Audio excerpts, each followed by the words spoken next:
बिस्मिल्लाहिर्रहमानिर्रहीम। अस्सलाम वालेकुम। आज हमारा AR अकेडमी के साथ फिज़िक्स लेसन है। तमाम सीखने वालों को हम इस चैनल पर वेलकम कहते हैं और साथ साथ चैनल देखने वालों का बहुत बहुत शुक्रिया। मुझे उम्मीद है कि आप हमारे पिछले लेसन्स को साथ साथ रूटीन में प्रैक्टिस करते रहे होंगे ताकि आपको मज़ीद ये चीज़ें आपके नॉलेज में रहें, आपके जहन में रहें, आपको भूलें ना और आपकी प्रैक्टिस में रहें। तो जिन लोगों ने हमारा चैनल अभी तक सब्सक्राइब नहीं किया उनसे ये रिक्वेस्ट है कि वो प्लीज़ हमारा चैनल सब्सक्राइब कर दें और अपने तमाम दोस्तों के साथ हमारी ये वीडियो भी शेयर कर दें। So let's start. आज का लेसन करते हैं स्टार्ट। और आज जो हमारा टॉपिक है, मोस्ट इम्पॉर्टेंट टॉपिक है, वो है हमारा प्रेजेंट इंडेफिनिट टेंस। आज हमारा टॉपिक है प्रेजेंट इंडेफिनिट टेंस, जिसको उर्दू में कहा जाता है फेल हाल मतलब। अब हम देखें डेली रूटीन में हम अपने जितने भी जुमले बोलते हैं, जैसे मैं इस वक्त बात कर रही हूँ, वो किसी न किसी टेंस पर किसी न किसी ज़माने से मुंसलिक होते हैं। जैसे ज़माना एक हमारा आज जो हमारा हाल है, वो हमारा आज जो कि अभी हमारा गुजरा, और एक हमारा कल जो हमारा माजी जो गुजर गया वो है पास्ट, और एक हमारा कल का आने वाला दिन वो हमारा जाएगा फ्यूचर में। इसलिए ज़माने की तीन हालतें हम उर्दू में भी ग्रामर में भी पढ़ते हैं और इंग्लिश ग्रामर में भी इसी तरह ज़माने की तीन हालतें हैं। नंबर फर्स्ट पे जो है वो इस वक्त हम, बाकी तो बाद में डिस्कस करेंगे, आज जो हम डिस्कस कर रहे हैं वो है प्रेजेंट। प्रेजेंट में भी इनडेफिनिट टेंस। वैसे अगर हम प्रेजेंट टेंस में आते हैं तो हमारे पास आगे प्रेजेंट में भी इसके आगे एग्जाम है, जैसे present indefinite tense, present continuous tense, फिर प्रेजेंट परफेक्ट टेंस, फिर प्रेजेंट परफेक्ट कंटिन्यूस टेंस। यानी प्रेजेंट की भी आगे चार हालतें और हैं जो मैंने अभी आपको बताई हैं। Present indefinite tense, present continuous tense, present perfect tense, present perfect continuous tense. लेकिन आज जैसा कि मैंने आपको बताया, हम सिर्फ और सिर्फ डिस्कस कर रहे हैं प्रेजेंट इंडेफिनिट टेंस को। नेक्स्ट लेक्चर्स में, नेक्स्ट वीडियोस में हम इंशाल्लाह इसकी one by one most easy way में आपको अगली इसकी हालतें भी समझाएंगे। जैसा कि मैंने आपको बताया, हमारा हर बोलने वाला जुमला किसी न किसी हाल से, किसी न किसी मुस्तकबिल से, किसी न किसी ज़माने से मुंसलिक होता है, वाबस्ता होता है। और जब हम अपनी हर जुमले को उर्दू में ट्रांसलेट करते हैं, ज़ाहिर है हम एशियंस हैं, हम पाकिस्तान में रहते हैं, हमारी जो लैंग्वेज है वो इंग्लिश नहीं है, हमारी लैंग्वेज उर्दू है। इसलिए हम उर्दू से इंग्लिश में ट्रांसलेशन करते हैं, हम उर्दू से इंग्लिश को तर्जुमा करते हैं, और इसमें फिर हम इंग्लिश के ग्रामर के उसूलों को मद्देनज़र रखते हैं उर्दू के तर्जुमे के साथ। इसके लिए जब हम इंग्लिश में बनाने लगते हैं तो हमारे लिए उर्दू का तर्जुमा बहुत ज़रूरी होता है, क्योंकि उसमें हम देखते हैं कि उर्दू के तर्जुमे में हमारे पास कौन सा ज़माना आया, जौन सा ज़माना या जौन सी फॉर्म हम यूज़ कर रहे हैं, हम उसी के रूल्स के मुताबिक उसको इंग्लिश में ट्रांसलेट करते हैं। अब प्रेजेंट इंडेफिनिट टेंस को के जुमलों को उर्दू से इंग्लिश में कन्वर्ट करते वक्त या उर्दू से इंग्लिश में उनका तर्जुमा करते वक्त कुछ अहम पॉइंट्स हैं, कुछ अहम नुकात हैं जिनको आपको जहन में रखना बहुत ज़रूरी है। नंबर वन है जी, जो भी हमारा प्रेजेंट इंडेफिनिट का टेंस होगा यानी फेल हाल का उर्दू में जुमला होगा, उसको सबसे पहले हम कैसे पहचानेंगे उर्दू में लिखा हुआ जुमला कि वो प्रेजेंट इंडेफिनिट टेंस का है। इन जुमलों के आखिर में ता, ते, ती आता है। जैसे मैंने आपके लिए मिसाल में भी लिखा हुआ है, मैं बाजार जाता हूँ, ता। आसिया खत लिखती है, ती। तुम हर रोज टहलते हो, ते। कुत्ते भौंकते हैं, ते। अच्छा, अब आप उर्दू में कैसे पहचानेंगे? तो ये प्रेजेंट टेंस है, ता, ती, ते। यही आपको ये पॉइंट ज़हन में रखना है कि उर्दू में जब आप पहचानेंगे कि आपने इसका तर्जुमा करना है। अब तर्जुमा करने के लिए अब ये प्रेजेंट इंडेफिनिट टेंस है, आपको कुछ उसूल याद रखने पड़ेंगे कि उर्दू में जब ता, ते, ती आएगा तो आप फ़ौरन पहचान जाएं कि ये प्रेजेंट इंडेफिनिट टेंस है, क्योंकि प्रेजेंट इंडेफिनिट टेंस का आपने उर्दू में पहचान सीखी कि इसके जुमले के हर आखिर में ता, ते, ती आता है। अब जो दूसरा उसूल हमने ट्रांसलेशन का सीखना है, इट्स ट्रांसलेशन। अगर हमने दूसरा जो रूल सीखना है कि जी अब इन जुमलों को इंग्लिश में लिखने के लिए, इन जुमलों को इंग्लिश में आपने उर्दू से इंग्लिश में ट्रांसलेट करना है, इसको इंग्लिश में लिखने के लिए आपको कौन कौन से रूल्स फॉलो करने होंगे।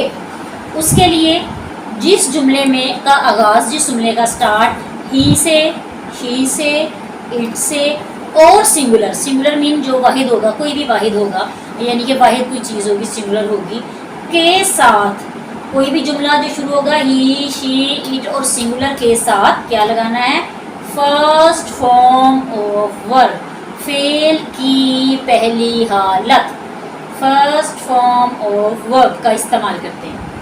फिर थर्ड आपने इसमें इसके अगेंस्ट जो है वो आपने याद रखना है, जैसे मैंने आपको बताया यहाँ पे ही, शी, इट और सिंगुलर।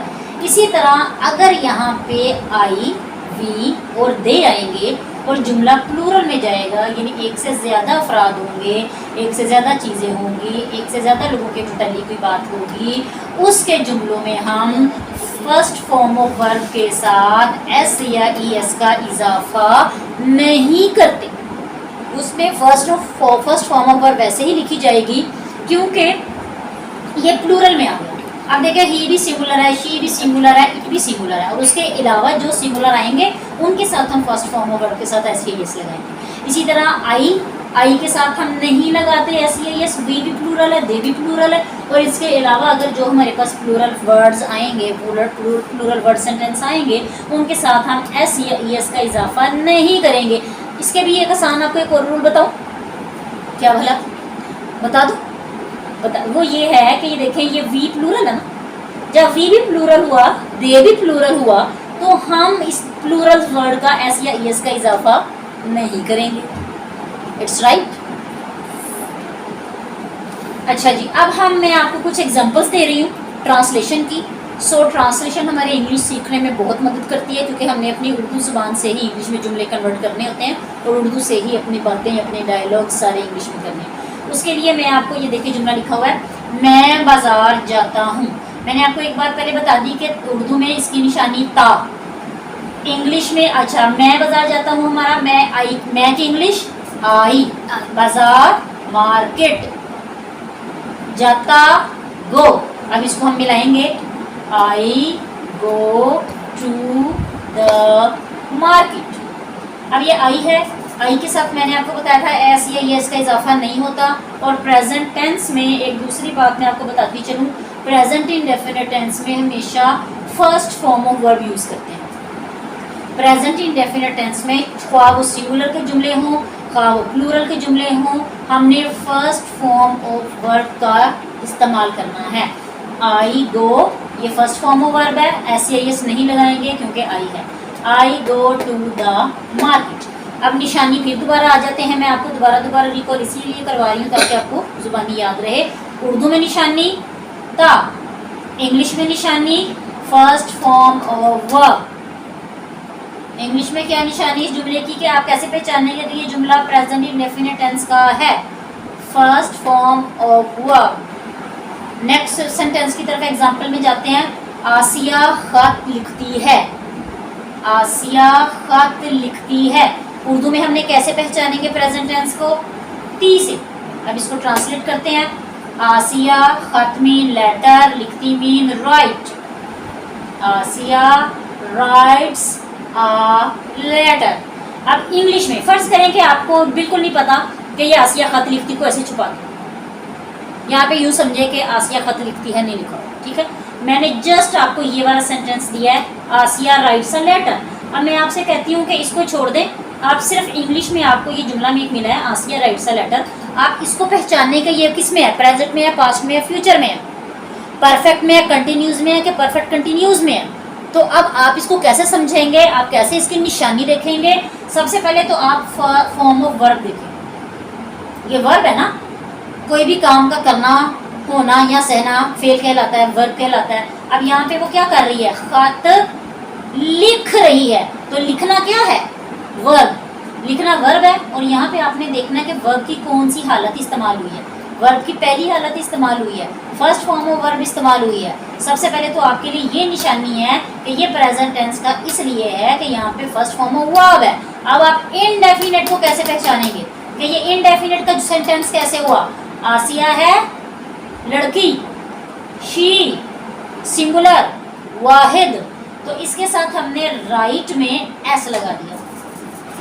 ये राइट से हो गया राइट्स, राइट से क्या हो गया? राइट्स। सिर्फ इस वर्ड की वजह से आपने पहचानना है कि ये जुमला प्रेजेंट इंडेफिनिट टेंस का है। सिर्फ इस वर्ड से आपने पहचाना है कि उर्दू में ये हरफ, ये जुमला प्रेजेंट इंडेफिनिट टेंस का है। Okay right. चलिए नेक्स्ट पे चलते हैं। नेक्स्ट एग्जांपल है तुम हर रोज टहलते हो।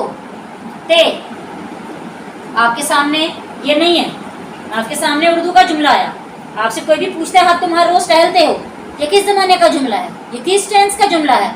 तो आप इस ते से पहचानेंगे कि ता ते ती जिसके एंड में आएगा वो तो प्रेजेंट इंडेफिनिट टेंस का है। इसलिए उर्दू में ये जुमला किसका हुआ? प्रेजेंट इंडेफिनिट टेंस का। अब इसी तरह आप इसको इंग्लिश में ट्रांसलेट करने आए हैं। तुम यू हर रोज डेली टहलते वॉक, यू वॉक डेली, तुम हर रोज टहलते हो। अब यहाँ पे देखें वॉक, फिर दोबारा वही मैं आपको बात रिपीट करूंगी कि आपने इस सेंटेंस को पहचानना है। बहुत से जुमले लिखे होंगे, बताओ भाई ये किस टेंस का है। आगे मैं आपको ना ऐसी भी जंबल वर्ड्स, जंबल सेंटेंसेस की ऐसे मिक्स सेंटेंसेस दूंगी जिसमें आपको ये पहचानना होगा कि ये प्रेजेंट टेंस के हैं कि कौन से, क्योंकि अभी आपको मजीद टेंस नहीं सिखाएंगे, इसलिए आपको वैसे मैं आपको सेंटेंसेस कंफ्यूज नहीं दे रही। यहाँ पे फर्स्ट फॉर्म ऑफ वर्ब से आपने पहचाना वॉक। अच्छा अब यहाँ पे ऐसी आई एस क्यों नहीं लगा हुआ? आपके माइंड में आया होगा ना, ऐसी आई एस क्यों नहीं लगा? तो सिर्फ पूरा बहुत ज़हीन, आप सब बहुत इंटेलिजेंट है जो पढ़ रहे हैं, इसलिए आप सबको पता है कि यू के साथ हम एस या ई एस नहीं लगाते। आई वी दे यू और प्लूरल के साथ हम एस या ई एस नहीं लगाते। यहाँ पे हम ये पहचानेंगे कि जी फर्स्ट फॉर्म ऑफ वर्ब आई हुई है यू के साथ। अच्छा नेक्स्ट हमारी एग्जांपल है कुत्ते भौंकते हैं।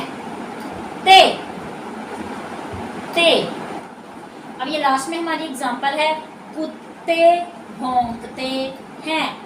ते प्रेजेंट इंडेफिनिट, कुत्ते डॉग्स ज्यादा हैं, भौंकते बार्क, डॉग्स बार्क, कुत्ते भौंकते हैं। अब यहाँ पे अगर होता कुत्ता भौंकता है तो एक कुत्ता होता, यहाँ पे डॉग के साथ ऐसा ना आता, यहाँ बार्क के साथ ऐसा आ जाता, ठीक है।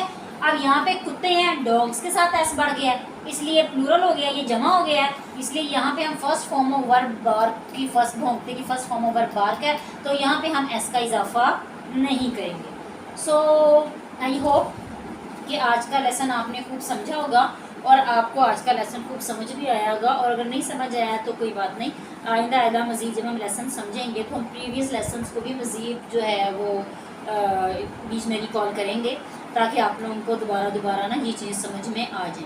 कल मैं आपको इन्हीं जुमलों के साथ, अब प्रेजेंट इंडेफिनिट टेंस में नेगेटिव भी होते हैं और जो कहते हैं ना मनफी और सवालिया दोनों होते हैं। मनफी भी इसके सिखाऊंगी, सवालिया भी, इंटेरोगेटिव भी सिखाऊंगी और आपको नेगेटिव भी सिखाऊंगी। इंटेरोगेटिव मीन सवालिया और नेगेटिव मीन मनफी। अब इन्हीं जुमलों से मैं सिखाऊंगी कि कैसे हम इन्हीं जुमलों को नेगेटिव बनाएंगे, कैसे ही हम इन्हीं जुमलों को इंटेरोगेटिव बनाएंगे और फिर हम उसकी इंग्लिश में ट्रांसलेशन करेंगे ताकि आपको मज़ीद ये सारी चीज़ें पक्की और अच्छी तरह जहन नशीन हो जाएं। तो डियर स्टूडेंट्स, आप अपनी इन बहुत ही इंफॉर्मेटिव वीडियोस को अपने तमाम दोस्तों के साथ शेयर करें ताकि उनको भी ये चीज़ें याद हों, उनको भी ये चीज़ें प्रैक्टिस में आएँ और उनकी भी चीज़ें ये लाइफ में काम आए पढ़ने में। तो अपना बहुत सारा ख्याल रखिएगा। अपनी नेक्स्ट वीडियो तक अल्लाह हाफिज़।